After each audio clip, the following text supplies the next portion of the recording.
Hai guys, selamat datang di channel alur cerita film detektif movie.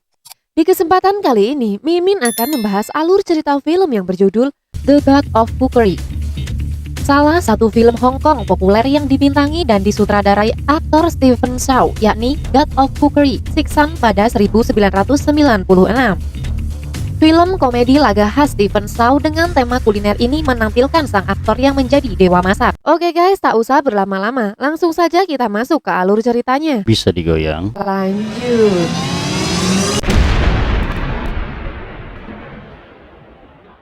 Film dimulai saat Chow memesan mie campur di sebuah kedai kecil milik Turki. Setelah mencicipi, dia berulah dengan mengkritik masakan Turki yang tidak enak. Dari mulai bahan makanan yang tidak sesuai sampai daging babi yang masih terdapat kotoran. Tapi Turki acuh sambil menyodorkan tisu supaya Chow membersihkan sendiri kotoran itu. Tak berselang lama, Turki yang merasa terganggu dengan tingkah Chow meminta agar membayar mie campur itu. Bukannya membayar, Chow malah balik meminta uang untuk berobat. Dengan nada sombong, ia berkata bahwa ia dewa masak yang terkenal. Turki yang mendengar perkataan itu langsung menatap tajam Chow. Kemudian cerita kembali di masa Chow masih menjadi dewa masak yang sedang menjadi juri sebuah kompetisi masak. Chow mulai mencicipi satu persatu masakan dari keempat peserta lomba dan semua mendapat nilai 0. Ia mengkritik semua masakan peserta. Chow seakan benar-benar ahli dalam memasak. Ia tahu detail kecil setiap masakan yang dihidangkan. Di akhir kompetisi, Chow menunjukkan skill memasaknya. Ia membuat masakan yang ia beri nama pelangi bertabur bunga. Semua penonton terkesima dengan masakan Chow tanpa disadari semua. Ada salah satu peserta yang diam-diam mencicipi hidangan itu dengan wajah terkejut. Peserta itu pun berteriak bahwa hidangan itu sangat lezat. Chow yang merasa puas dengan muka sombongnya berkata bahwa menjadi koki hal utama yang harus dilakukan dalam memasak adalah dengan hati. Semua penonton terkesima dengan perkataannya pun langsung bertepuk tangan. Tapi ternyata apa yang sesungguhnya terjadi? Chow adalah dewa masak palsu yang tidak punya kemampuan dalam memasak. Dia mengatur kompetisi, membayar semua koki itu untuk berpura-pura agar bisnis restoran Chow sukses. Chow sendiri sebenarnya adalah pengusaha di bidang makanan yang sombong dan arogan kepada anak buahnya.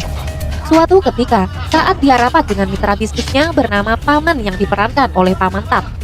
Paman memperkenalkan keponakannya yang mempunyai 2 gelar master.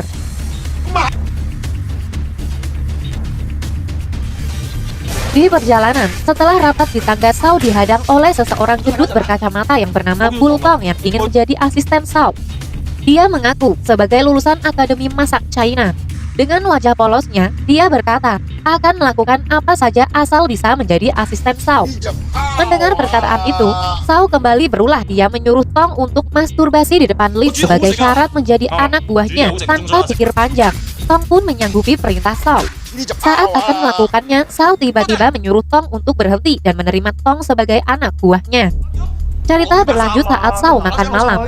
Ada salah satu anak buahnya yang dihajar karena salah memberikan anggur. Tong yang saat itu ada dipaksa untuk mengantar anggur yang Chow minta. Saat akan mengantar anggur, tanpa sengaja Tong terjatuh sehingga anggur itu pecah. Tong sangat ketakutan akan dihajar tanpa diduga. Chow malah mengelap tumpahan bir yang ada di wajah Tong. Setelah itu diajaklah Bull Tong untuk makan malam bersama.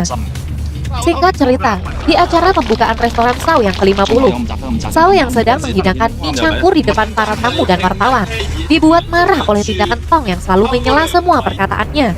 Tong dengan beraninya mengkritik bahan makanan yang disajikan. Menurutnya, Chow telah menipu banyak orang dengan menjual mahal masakan seperti itu. Tong kemudian menantang Chow untuk bertanding memasak. Chow yang masih panik tidak melayani tantangan Tong memilih pergi, tapi dia tidak berhasil. Chow terpaksa mengambil pisau untuk menyerang, tapi dengan sigap ditangkis hanya dengan sendok. Kemudian Tong langsung mempertontonkan keahliannya memasak yang luar biasa.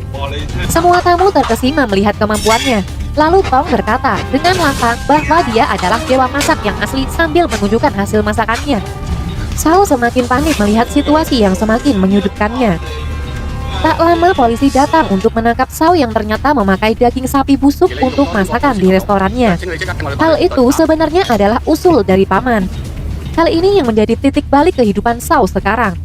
Dewa masak yang arogan hancur semua bisnisnya, jatuh ke Paman dan Tong yang ternyata bekerja sama untuk menjatuhkan Chow. Tong sendiri akhirnya menjadi dewa masak baru. Tong lebih buruk dari Shaw. Dia lebih arogan dan kasar, bahkan dia tega memukul anak buahnya. Kembali lagi ke cerita awal, Shaw yang sedang berulah di kedai membuat beberapa penjual di sekitar ternyata merasa marah dengan kelakuannya dan menghajar Shaw hingga babak belur. Merasa iba dengan kondisi Shaw, Turki akhirnya menolong Shaw, diberinya Shaw semangkuk nasi. Shaw dan Turki pun berteman. Singkat cerita, Shaw berhasil menyatukan Turki dan Goosehead yang dulunya bersaing. Dia kemudian menggabungkan dua hidangan menjadi hidangan baru yang beri nama daging sapi kencing. Mereka bahu-membahu membangun usaha restoran daging sapi kencing dan dalam waktu sekejap mereka sukses besar. Kesuksesan inilah yang membuat Shaw mendapat kesempatan untuk mengikuti kompetisi dewa masuk bulan depan. Saat berkesempatan bertemu, Shaw berkata, pada Paman dan Tong akan belajar memasak di Akademi Masak Cina agar bisa mengambil kembali gelar dewa masak yang diambil oleh Tong. Sebelum berangkat ke Cina, Shaw baru mengetahui bahwa Turki ternyata sangat menyukainya. Bahkan pernah suatu hari datang segerombolan preman yang merusak poster Shaw dewa masak. Turki yang berusaha melindungi poster itu sampai dia mendapat luka yang cukup parah. Wajahnya hingga terlihat jelek seperti sekarang, begitu tutur temannya. Tak lama Turki pun datang. Dia merasa malu karena Shaw sudah tahu yang sebenarnya. Dia menawarkan diri untuk ikut bersama Shaw ke Cina besok. Tanpa menjawab, Shaw pergi meninggalkan Turki dengan taksi. Shaw terlihat sangat tidak menyukainya. Turki sangat sedih dengan perilaku Shaw. Dia hanya bisa terdiam dan menangis. Keesokan harinya, Shaw berangkat ke Cina untuk mencari akademi masak. Sampainya di sana, dia tidak juga menemukan tempat akademi masak itu. Shaw yang sedang kebingungan diberitahu bahwa Turki ikut menghilang bersamaan dengan keberangkatan Shaw ke Cina. Ternyata tanpa sepengetahuan Shaw dan temannya, Turki menyusul ke Cina. Sekarang dia sudah berada di tepat di hadapan Shaw sambil berlari kencang ke arah Shaw. Turki kemudian memintanya untuk menyelesaikan gambar hati untuknya sebagai kenangan. Mengetahui Turki jatuh cinta padanya, Shaw tanpa perasaan menolaknya. Turki mengingatkannya tentang semua yang dia lakukan untuknya. Tetapi Shaw menjawab bahwa dia tidak pernah memintanya melakukan hal-hal itu. Saat Shaw mengatakan bahwa dia tidak akan pernah bisa mencintainya, Turki melihat pembunuh mendekat. Dia kemudian berusaha melindungi Shaw dari tembakan. Setelah kejadian itu, mereka berdua dianggap mati dan menghilang. 1 bulan kemudian, Tong mengikuti kompetisi dewa masak yang juga diikuti banyak koki dan Shaw berhasil datang di menit akhir sebelum kompetisi dimulai, yang membuat Tong dan Paman terkejut. Di sini akhirnya terungkap bahwa Shaw berhasil lolos dari pembunuh dan menemukan jalan ke kuil Shaolin. Di sana Shaw yang terluka dirawat kepala biksu yang bernama White Dream atau mimpi basah. Tapi Shaw tidak diizinkan pergi sampai dia menguasai seni Shaolin dengan baik. Dan akademi masak yang dia cari ternyata adalah dapur kuil tersebut. Di dapur itu pula Tong belajar 10 tahun, tapi dia kemudian keluar dari sana. Saat berlatih di kuil, Shaw terus merasa sedih karena perlakuannya terhadap Turki. Penyesalan yang mendalam membuat rambut Shaw menjadi putih. Hal itu yang mendasari mimpi basah mengizinkan Shaw keluar dari kuil Shaolin. Kompetisi akhirnya dimulai. Satu persatu peserta mulai gugur dengan alasan yang aneh dan konyol dari juri. Pada akhirnya, hanya tersisa Shaw dan Tong. Mereka mulai memasak dengan gaya yang tak biasa. Ketika masakan akan dihidangkan, wadah masakan yang dipakai Shaw meledak karena bom yang dipasang Paman. Tong sementara memimpin kompetisi. Di waktu yang terbatas dan bahan makanan yang sedikit, Shaw berhasil menghidangkan masakan sederhana yang diberi nama nasi kesedihan. Masakan inilah yang diberikan Turki kepada Shaw dulu. Juri mulai mencicipi masakan keduanya. Walaupun nasi kesedihan lebih baik, juri tetap menobatkan Tong sebagai pemenang karena dia sudah disogok oleh Tong sebelumnya. Saat Tong secara curang dinobatkan sebagai pemenang, Shaw menyatakan bahwa setiap orang yang memasak dengan hati dapat menjadi dewa masak. Langit mulai bergemuruh dan mengeluarkan cahaya putih. Dewa kerajaan surga turun ke kompetisi dan mengungkapkan bahwa Shaw adalah dewa yang pandai memasak. Sebelum dikirim ke bumi untuk hidup sebagai manusia, sebagai hukuman karena mengungkapkan rahasia masakan dewa kepada manusia. Tersentuh oleh kesedihan dan kerendahan hatinya, para dewa memaafkannya. Paman yang tak percaya menganggap ini adalah akal-akalan Shaw saja. Dewa kemudian mengubah Paman menjadi anjing dan melubangi dada Tong. Setelah kompetisi Shaw bersama teman-teman penjualnya, di mana Goosehead mengungkapkan bahwa Turki sebenarnya selamat dari penembakan itu setelah menangkap peluru dengan gigi berlapis emasnya. Turkey juga melakukan operasi plastik gratis dan memperbaiki giginya.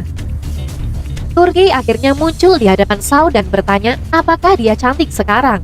Shaw merespon dengan melemparkannya gambar dua hati yang ditusuk panah. Itulah alur cerita film The God of Fuckery yang dirilis tahun 1996.